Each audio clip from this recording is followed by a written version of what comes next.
ನಮಸ್ಕಾರ ಸ್ನೇಹಿತರೆ, ತೇಜಸ್ ಕನ್ನಡ ಕಥೆಗಳು ಯೂಟ್ಯೂಬ್ ವಾಹಿನಿಗೆ ಸ್ವಾಗತ ಸುಸ್ವಾಗತ. ನೀವು ನೋಡ್ತಾ ಇದ್ದೀರಾ ಬೆಳ್ಳಿ ಮೋಡ ಕಾದಂಬರಿಯನ್ನ. ಈಗ ಬೆಳ್ಳಿ ಮೋಡ ಕಾದಂಬರಿಯಲ್ಲಿ ಮುಂದುವರಿಯೋದಕ್ಕಿಂತ ಮುಂಚೆ ನಿಮ್ಮಲ್ಲಿ ಒಂದೇ ಒಂದು ಸಣ್ಣದೊಂದು ಪ್ರಾರ್ಥನೆ. ಏನಪ್ಪಾ ಅಂತ ಅಂದ್ರೆ, ಇದುವರೆಗೂ ನೀವು ನಮ್ಮ ಚಾನೆಲ್ ಅನ್ನ ಸಬ್ಸ್ಕ್ರೈಬ್ ಮಾಡಿಕೊಂಡಿಲ್ಲ ಅಂತ ಅಂದ್ರೆ ದಯವಿಟ್ಟು ಈಗಲೇ ಸಬ್ಸ್ಕ್ರೈಬ್ ಮಾಡಿಕೊಳ್ಳಿ. ನೀವು ಸಬ್ಸ್ಕ್ರೈಬ್ ಮಾಡಿಕೊಂಡು ಬರುವಂತಹ ಒಂದೊಂದು ನಂಬರ್ ಕೂಡ ನಮಗೆ ಮುಂದಿನ ದಿನಗಳಲ್ಲಿ ನಿಮ್ಮ ಮುಂದೆ ತರಬಹುದಾದಂತರ ಕತೆ, ಕವನ, ಕಾದಂಬರಿಗಳನ್ನ ತರುವುದಕ್ಕೆ ಉತ್ತೇಜನವನ್ನ ನೀಡುತ್ತದೆ. ಕಥೆಯಲ್ಲಿ ಮುಂದುವರಿಯುತ್ತಾ, ಮೋಹನನನ್ನ ಮಲಗಿಸಿ ಇಂದಿರಾ ಕೂಡ ಮಲಗಲು ಹೋಗುತ್ತಾಳೆ. ಆವಾಗ ಏನಾಗುತ್ತೆ ಎನ್ನುವುದನ್ನ ನೋಡುತ್ತಾ ಹೋಗೋಣ. ಇಂದಿರಾ ಕುರ್ಚಿಯ ಮೇಲೆ ಕುಳಿತು ಅವನನ್ನೇ ನೋಡುತ್ತಿದ್ದಳು. ಬೆಳಗ್ಗೆ 6 ಗಂಟೆಯ ಸಮಯದಲ್ಲಿ ರಾಯರು ಎದ್ದು ಬಂದಾಗಲೂ ಇಂದಿರಾ ಮುನ್ನಿನಂತೆಯೇ ಕುಳಿತಿದ್ದಳು. ರಾಯರು ಮಗಳ ಭುಜ ಹಿಡಿದು ಅಲಗಾಡಿಸಿ ಇಂದಿರಾ ಎಂದಳು. ಇಂದಿರಾ ತಂದೆಯ ಕಡೆ ನೋಡಿದಳು. ಮೋಹನನನ್ನು ಆಸ್ಪತ್ರೆಗೆ ಕರೆದುಕೊಂಡು ಹೋಗಬೇಕು, ನೀನು ಅವನಿಗೆ ಕಾಫಿ ಕೊಟ್ಟು.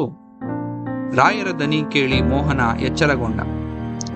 ಎಚ್ಚರವಾಯಿತೆ ಮೋಹನ್ ರಾವ್, ಈಗ ಆಸ್ಪತ್ರೆಗೆ ಹೋಗಿ ಬರೋಣ. ಹ್ಞೂ, ನಾನು ಊರಿಗೆ ಹೋಗುತ್ತೇನೆ. ಆಸ್ಪತ್ರೆಯಲ್ಲಿ ಡಾಕ್ಟರು ಏನು ಹೇಳುವರೋ ಹಾಗೆ ಮಾಡೋಣ. ಅವರು ಊರಿಗೆ ಹೋಗಲಿ ಎಂದರೆ ಹೋಗುವಿರಂತೆ. ನಾನು ಹೋಗಲೇಬೇಕು, ನಾನಿಲ್ಲಿ ಇರಲಾರೆ ಎನ್ನುತ್ತಾ ಮೋಹನ ಇಂದಿರೆಯ ಕಡೆ ನೋಡಿದ. ಯಾಕೆ, ಇದು ಅನ್ಯರ ಮನೆಯೇ? ನಿಮ್ಮ ಮನೆಯಲ್ಲಿ ನೀವಿರುತ್ತೀರಿ. ಮೋಹನನಿಗೆ ರಾಯರ ಮಾತು ಚುಚ್ಚಿದಂತಾಯಿತು. ಅವನು ಮತ್ತೆ ಇಂದಿರೆಯ ಕಡೆ ನೋಡಿದ. ಅವರನ್ನು ಕಳುಹಿಸಿಕೊಡುವುದು ಸಾಧ್ಯವಾದರೆ ಕಳಿಸಣ್ಣ ಎಂದಳು ಇಂದಿರಾ. ಇಂದಿರಾ, ಇದೇನು ಮಾತನಾಡುವೆ ನೀನು? ಅವರು ಹುಷಾರಾಗುವವರೆಗೆ ಇಲ್ಲಿಂದ ಕದಲುವ ಹಾಗಿಲ್ಲ, ರಾಯರು ಖಂಡಿತವಾದ ದನಿಯಲ್ಲಿ ಹೇಳಿದರು.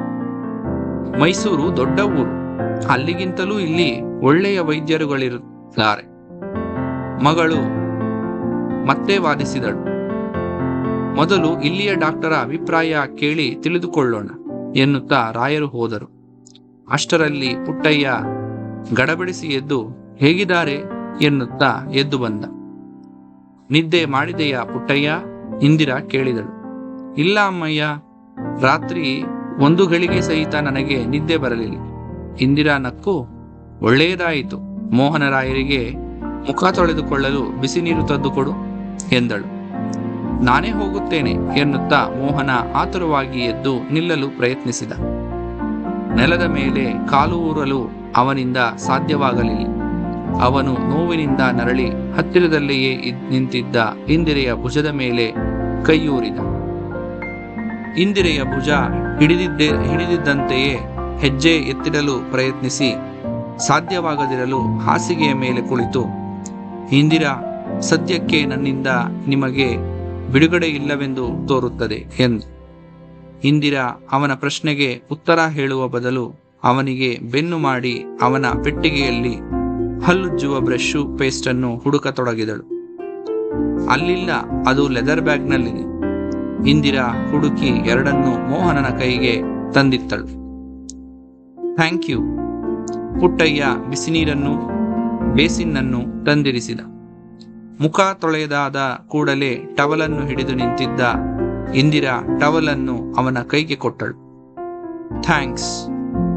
ಹೀಗೆ ಎಲ್ಲದಕ್ಕೂ ಥ್ಯಾಂಕ್ಸ್ ಹೇಳುತ್ತಾ ಹೋದರೆ ಅದಕ್ಕೆ ಕೊನೆ ಮೊದಲೇ ಇಲ್ಲವಾಗುತ್ತದೆ ಎಂದಳು ಇಂದಿರಾ. ಗಿರಿ ಕುಣಿದಾಡುತ್ತಾ ಒಳಗೆ ಬಂದ. ಹೊರಗೆ ಬೆಳಗುತ್ತಿದ್ದ ಬಾಲಸೂರ್ಯ ಮಗುವಾಗಿ ಒಳಗೆ ಬಂದಂತಾಯಿತು. ಅಕ್ಕ ಅಕ್ಕ ಎಂದು ತೊದಲಿದ ಗಿರಿ. ಇಂದಿರಾ ಗಿರಿಯನ್ನು ಎತ್ತಿಕೊಂಡು ಹೊರಗೆ ಹೊರಟಳು. ಇಂದಿರಾ, ನೀನು ನನ್ನ ಜೊತೆ ಆಸ್ಪತ್ರೆಗೆ ಬರ್ತೀಯಾ? ಮೋಹನ ಕೂಗಿ ಕೇಳಿದ. ಇಂದಿರಾ ಹಿಂತಿರುಗಿ ನೋಡದೆ ಹೊರಗೆ ಹೋಗುತ್ತಾ ಹೇಳಿದಳು, ಹ್ಞೂ, ನಾನೇಕೆ? ಪುಟ್ಟಯ್ಯ ಮೋಹನನಿಗೆ ಬಟ್ಟೆಗಳನ್ನು ಹಾಕಿದ. ಶರ್ಟು ಹಾಕಿಕೊಳ್ಳಲು ಯತ್ನಿಸಿ ಮೋಹನ ವಿಫಲನಾಗಿದ್ದ. ಎಡಗೈ ಅವನ ಸ್ವಾಧೀನದಲ್ಲಿಲ್ಲದಂತೆ ತೋರಲಿಲ್ಲ. ರಾಯರು ಆಸ್ಪತ್ರೆಯಿಂದ ಮನೆಗೆ ಬಂದಾಗ ಮಧ್ಯಾಹ್ನ 11 ಗಂಟೆಯ ಮೇಲಾಗಿತ್ತು. ರಾಯರ ಹಿಂದೆಯೇ ಇಂದಿರಾ ಅವರ ರೂಮಿಗೆ ಹೋದಳು. ಎಡಗಾಲಿನ ಮೂಳೆ ಮುರಿದಿರಬಹುದು ಅಂತ ಡಾಕ್ಟರ್ ಅನುಮಾನ ಮಾಡ್ತಿದ್ದಾರೆ. ಇವತ್ತು ಎಕ್ಸ್ರೇ ತೆಗೆದಿದ್ದಾರೆ, ನಾಳೆ ಯಾವುದೂ ಸರಿಯಾಗಿ ತಿಳಿಯುತ್ತದೆ ಎಂದರು ರಾಯರು. ಹಾಗಾದರೆ ಈಗ ಏನು ಮಾಡೋದಣ್ಣ? ಅವನು ಚೆನ್ನಾಗಿ ಹುಷಾರಾಗಿ ಯಾರ ಸಹಾಯವೂ ಇಲ್ಲದೆ ಓಡಾಡುವಂತವನಾಗದವರೆಗೆ ಅವನನ್ನು ಇಲ್ಲಿಂದ ಕಳಿಸೋಲ್ಲ. ಅವನೇನು ನಮಗೆ ಹೊರಗಿನವನೇ? ಅಣ್ಣ. ಏನಮ್ಮ? ಅವರು ಊರಿಗೆ ಹೋಗಬೇಕೆಂದು ಹಠ ಮಾಡುತ್ತಿದ್ದಾರೆ. ಅಲ್ಲಿಯೇ ವೈದ್ಯರಿಗೆ. ಇಂದಿರಾ, ಅವನ ತಾಯಿ ತಂದೆ ಏನಂದುಕೊಂಡಾರು? ಸರಿಯಾಗಿದ್ದ ಹುಡುಗ ನಮ್ಮ ಮನೆಗೆ ಬಂದು ಕೈಕಾಲು ಮುರಿದುಕೊಂಡು ಹೋಗುವುದೇ? ಅದೆಂದಿಗೂ ಸಾಧ್ಯವಿಲ್ಲ. ನನ್ನ ಮನಸ್ಸು ಅದನ್ನು ಒಪ್ಪುವುದಿಲ್ಲ. ಆದರೆ ಅವರಿಗೆ ಇಲ್ಲಿರುವುದು ಸ್ವಲ್ಪವೂ ಸಮ್ಮತವಿಲ್ಲಣ್ಣ. ಆದುದರಿಂದ ಈಗ ಅವನು ರೋಗಿಗಳ ಮಾತಿಗೆ ಯಾರೂ ಬೆಲೆ ಕೊಡಬಾರದು. ಅಣ್ಣ. ಅಣ್ಣ. ಏನಮ್ಮ? ಏನಿಲ್ಲ ಎಂದವಳೆ ತಟಕ್ಕನೆ ತಿರುಗಿ ಇಂದಿರಾ ಹೊರಟು ಹೋದಳು. ಇಂದಿರಾ ನೇರವಾಗಿ ಮೋಹನನ ಬಳಿಗೆ ಬಂದಳು. ಪುಟ್ಟಯ್ಯ ಮಂಚದ ಮುಂದೆ ಮೇಜನ್ನಿರಿಸಿ ಅವನ ಊಟದ ಸಿದ್ಧತೆಗಳನ್ನು ನಡೆಸಿದ್ದ. ತಟ್ಟೆ ಬಟ್ಟಲುಗಳಲ್ಲಿ ಕಲಸಿಟ್ಟಿದ್ದ ಅನ್ನವನ್ನು ಮೋಹನ ಚಮಚದಿಂದ ಊಟ ಮಾಡುತ್ತಿದ್ದ. ನೀನು ಹೋಗು ಪುಟ್ಟಯ್ಯ, ನಾನು ಇಲ್ಲಿಯೇ ಇರುತ್ತೇನೆ, ಬೇಕಾದರೆ ಕರೆಯುತ್ತೇನೆ ಎಂದಳು ಇಂದಿರಾ. ಪುಟ್ಟಯ್ಯ ಹೊರಗೆ ಹೋದ. ಮೋಹನನ ಊಟ ಮುಗಿಯುತ್ತಲೇ ಇಂದಿರಾ ಹೇಳಿದಳು, ನಿಮ್ಮನ್ನು ಈ ಸ್ಥಿತಿಯಲ್ಲಿ ಕಳಿಸೋಕೆ ಅಣ್ಣ ಸ್ವಲ್ಪವೂ ಒಪ್ಪುತ್ತಿಲ್ಲ. ನಿಮಗೆ ಸಂಪೂರ್ಣ ಗುಣವಾಗುವವರೆಗೆ ಇಲ್ಲಿಂದ ಹೋಗಲಾರಿರಿ ಎಂದು ತೋರುತ್ತದೆ. ನನಗೆ ಬೇರೆ ದಾರಿಯೇ ಇಲ್ಲವೆಂದು ತೋರುತ್ತದೆ. ಇರುವ ವಿಷಯವನ್ನು ಇದ್ದಂತೆಯೇ ಯಾಕೆ ಹೇಳಿಬಿಡಬಾರದು ಇಂದಿರಾ? ಅಂತಹ ಸಮಯದಲ್ಲೂ ಇಂದಿರೆಯ ಕಣ್ಣುಗಳು ತುಂಟತನದಿಂದ ಮಿಂಚಿದವು. ಆಗ ನಿಮ್ಮ ಇನ್ನೊಂದು ಕೈಕಾಲು ಮುರಿಯುತ್ತದೆ. ನಾನು ಹೇಳಿ ಇಂದಿರಾ, ನೀನು ನಿನ್ನ ಯೋಜನೆಯಂತೆ ನೀನಾಗಿಯೇ ನನ್ನನ್ನು ನಿರಾಕರಿಸಿರುವೆ ಇಂದಿರಾ ಎಂದರೆ? ನೀವು ಈ ಸ್ಥಿತಿಯಲ್ಲಿರುವಾಗ ನಾನು ಹಾಗೆ ಹೇಳಿ ನಿಮ್ಮನ್ನು ನಮ್ಮ ಮನೆಯಿಂದ ಹೊರಗೆ ದಬ್ಬಿಸಲಾರೆ. ಕೊಂಚ ಸಮಾಧಾನ ತಂದುಕೊಳ್ಳಿ.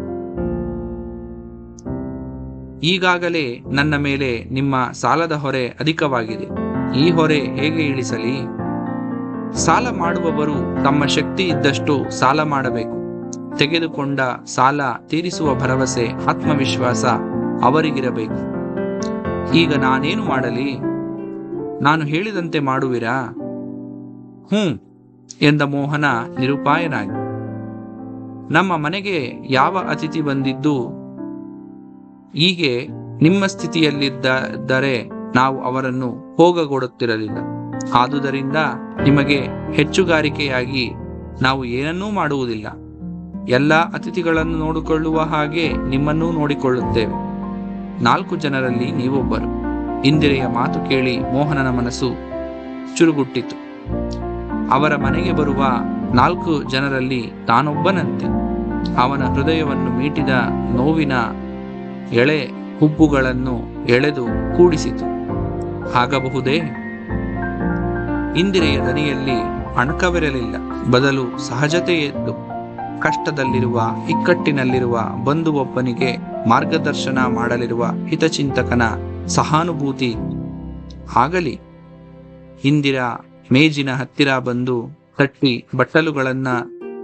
ಬಟ್ಟಲುಗಳನ್ನ ಜೋಡಿಸಿ, ಕೆಲಸದಾಳಿಗೆ ಹೇಳಬಾರದೆ? ನೀನೇಕೆ ಮಾಡಬೇಕು? ಮೋಹನ ಕೇಳಿದ. ನಾನು ಕೆಲಸ ಮಾಡಿದರೆ ಸವಿಯುವುದಿಲ್ಲ ಎನ್ನುತ್ತಾ ಇಂದಿರಾ ಹೊರಟಳು. ಇಂದಿರಾ, ಏನು? ನಾನು ಊರಿಗೆ ಕಾಗದ ಬರೆಯಬೇಕು. ಬರೆಯಿರಿ. ಏನು ಬರೆಯಲಿ? ಸದ್ಯಕ್ಕೆ ನಿಮ್ಮ ದೇಹಸ್ಥಿತಿಯ ವಿಷಯ ಕುರಿತು ಬರೆಯಿರಿ. ಅವರು ತುಂಬಾ ಗಾಬರಿಯಾಗುವಂತೆ ಮಾತ್ರ ಮಾಡಬೇಡಿ. ಆಮೇಲೆ ಪತ್ರವನ್ನು ನೀನು ಸೆನ್ಸಾರ್ ಮಾಡುವೆಯಾ? ನಿಮಗೆ ಬೇಕಾದರೆ.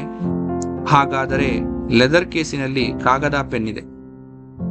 ಇವುಗಳನ್ನು ಹೊರಗಿಟ್ಟು ಬರುತ್ತೇನೆ ಎಂದು ಹೇಳಿದ ಇಂದಿರಾ ಹೊರಹೋಗುವಳು. ಸ್ನೇಹಿತರೆ, ಮೋಹನ್ ಪತ್ರದಲ್ಲಿ ಏನೇನನ್ನು ಬರೆಯುತ್ತಾನೆ ಮತ್ತು ಇಂದಿರಾ ಯಾವ ರೀತಿ ಅದನ್ನ ಸೆನ್ಸಾರ್ ಮಾಡುತ್ತಾಳೆ ಎಂಬುದನ್ನ ಮುಂದಿನ ಸಂಚಿಕೆಯಲ್ಲಿ ನೋಡೋಣ. ಅಲ್ಲಿಯವರೆಗೆ ಈ ವಿಡಿಯೋವನ್ನ ನಿಮ್ಮ ಸ್ನೇಹಿತರಿಗೂ ಮತ್ತು ಬಂಧು ಮಿತ್ರರಿಗೂ ಕೂಡ ಶೇರ್ ಮಾಡಿ ಮತ್ತು ನಮ್ಮ ಚಾನೆಲ್ ಅನ್ನ ಸಬ್ಸ್ಕ್ರೈಬ್ ಮಾಡಿ. ಎಲ್ಲರಿಗೂ ಶುಭವಾಗಲಿ. ಶುಭ ದಿನ.